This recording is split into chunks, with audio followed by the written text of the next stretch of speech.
Title. My wife said, "I need to find out if big size really matters." "You'll never know. Don't worry." Start. I just replied, "Okay." The next week, when she got back from girls' night out, her face froze in shock when she saw who opened the door. I didn't flinch when she said it. Her lips curled with that smug little smile, eyes testing me like a child dangling a match over gasoline. "I need to find out if big size really matters. You'll never know. Don't worry." I looked at her.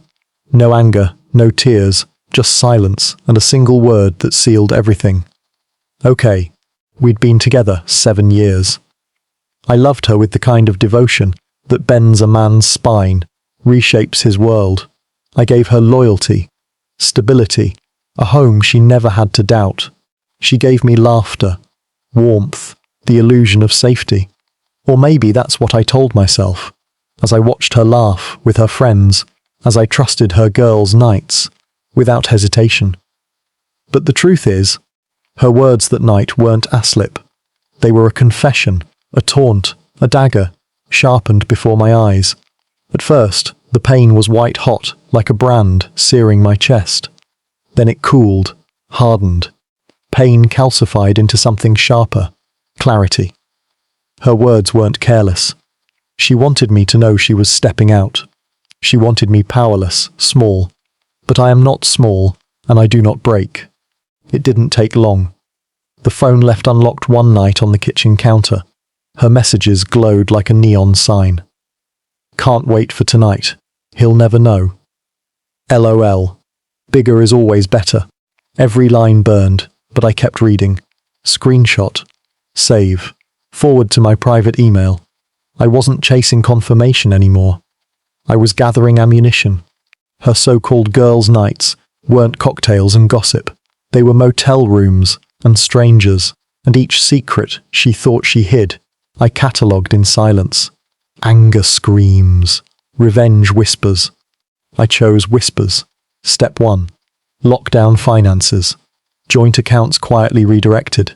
Passwords changed. My paycheck routed to a separate account she knew nothing about. Step 2. Evidence. Screenshots, hotel receipts, phone records. Enough to crush her in any courtroom. Enough to ensure she'd leave with nothing but regret. Step 3. Timing. I didn't want an explosion. Explosions end quickly. I wanted a slow collapse.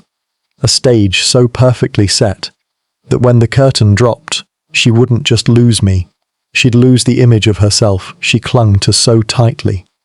That next week, she strutted out for girls' night in her tight black dress, heels clicking like a countdown.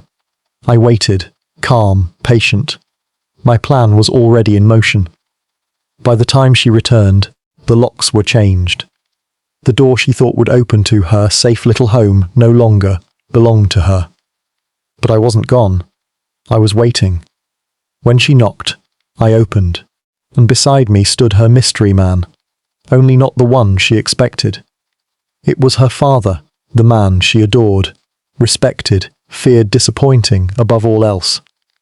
I had called him earlier that evening, sent him everything.